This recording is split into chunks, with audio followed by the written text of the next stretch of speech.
こんにちは、ヘアメイクアップアーティストのミキです。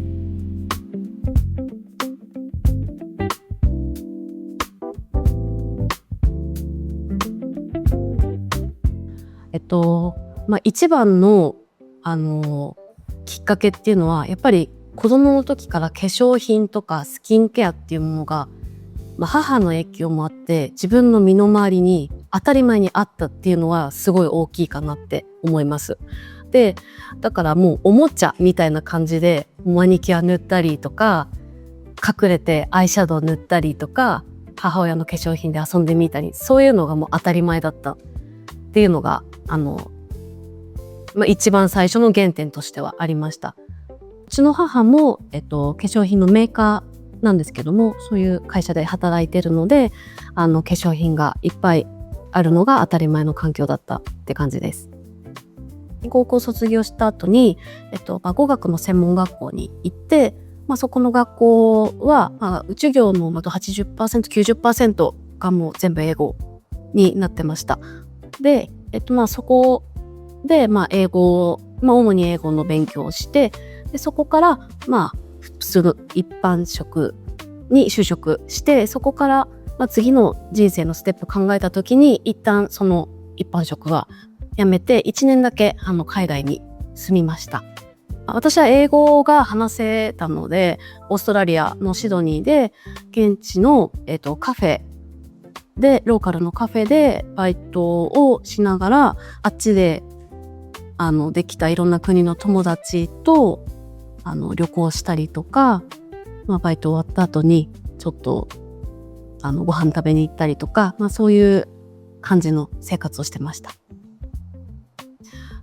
そうですね。やっぱりモデルさんが外人さんで、それこそ英語と自分の母国語は喋れても日本語はやっぱり喋れないっていう時に、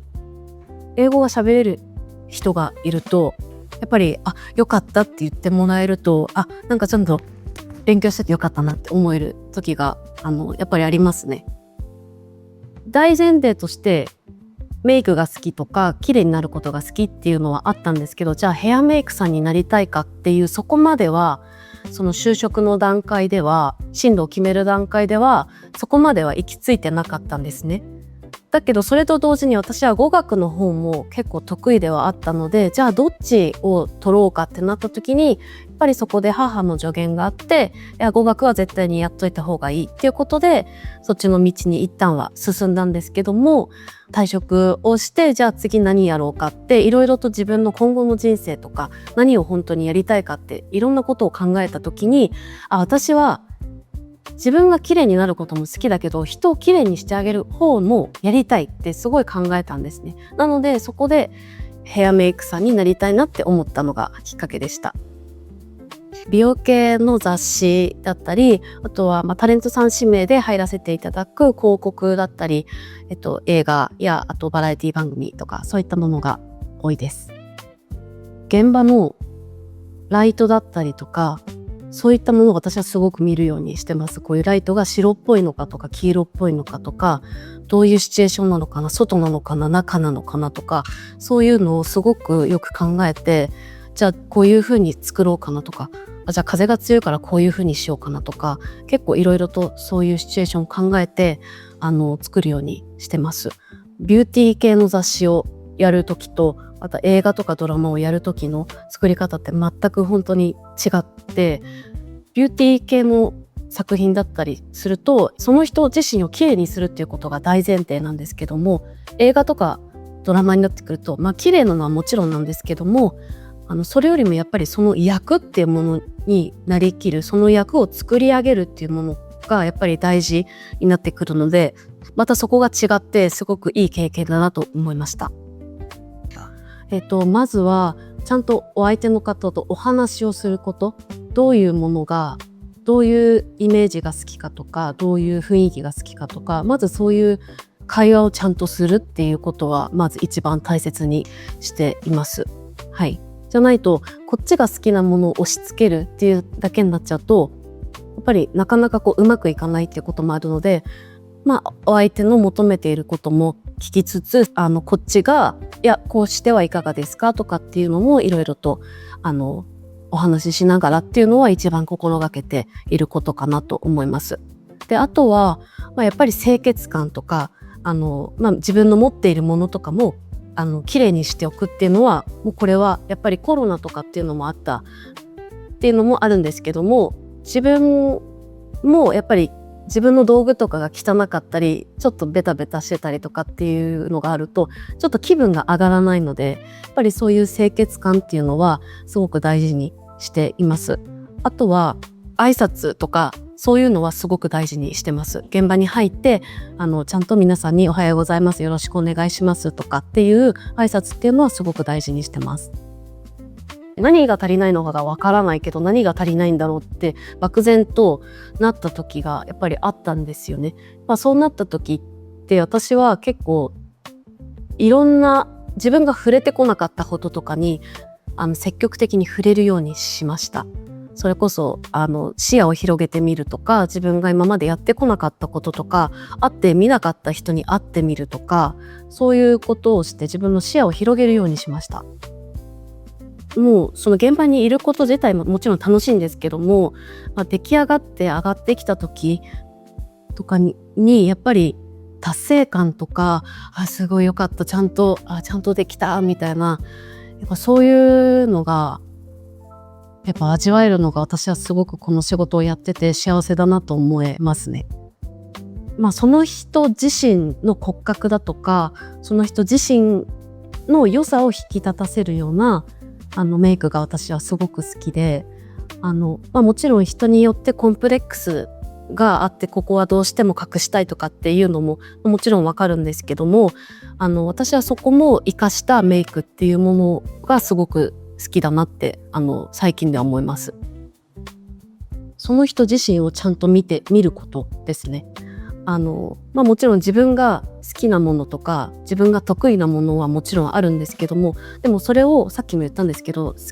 自分が好きだからといってその人に押し付けるとか、その人に同じことをやってじゃあ合うかといったらまた多分それは違うと思うので、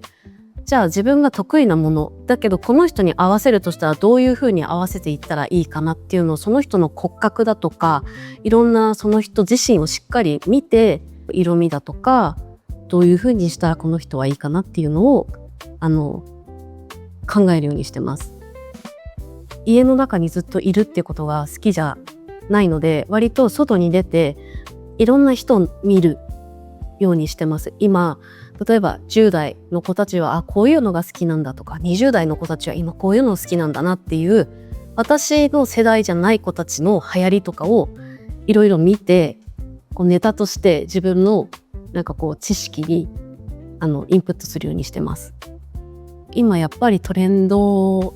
はやっぱ韓国がトレンドの最先端を言ってるので、面白いですね。いろんなものを見れるのが刺激になります。トレンドを取り入れるっていうのは、確かに悪いことではないんですけども、全部トレンドで固めてしまうとやっぱりトゥーマッチになってしまうなって私は思うので、私の考え方はあくまでも自分軸っていうものは変えずで、そこに例えば一点トレンドで何か、例えばこういうものが流行ってる、光ってるものが今流行ってるから、じゃあトレンドで1点加えてみようかなとか、そういう1点2点加えてみるっていうのは私はありかなと思います。その年齢に合った綺麗さっていうものがあると思うんですよ。20代30代40代、その年齢に合った綺麗さっていうものがあるので、変になんていうんですかね、若く持っていこうとしたりとか大人っぽく見せようとするっていうんじゃなくて、今の自分に合った綺麗さっていうものをでどういうものなのかなっていうものを見つけていただきたいなって思います。美容は本当に心を明るくしてくれるものだと思ってるんですよ。私自身も、その思春期の時とかやっぱり肌荒れとかすごい悩んでた時期ありましたけども、やっぱり美容ってちゃんとやったらやっただけちゃんと成果が出るものなので、やっぱり美容はもちろん自分に合う合わないっていうものを見極めるのも必要だし、やりすぎっていうのも良くないですけども、ちょっと自分が今まで試したことがなかったようなものを取り入れてみたら、なんか自分ってこういう色も似合うんだとか、自分ってこういうのもありなんだっていうので、心が軽くなるというか、明るくなれるような気がします、私は。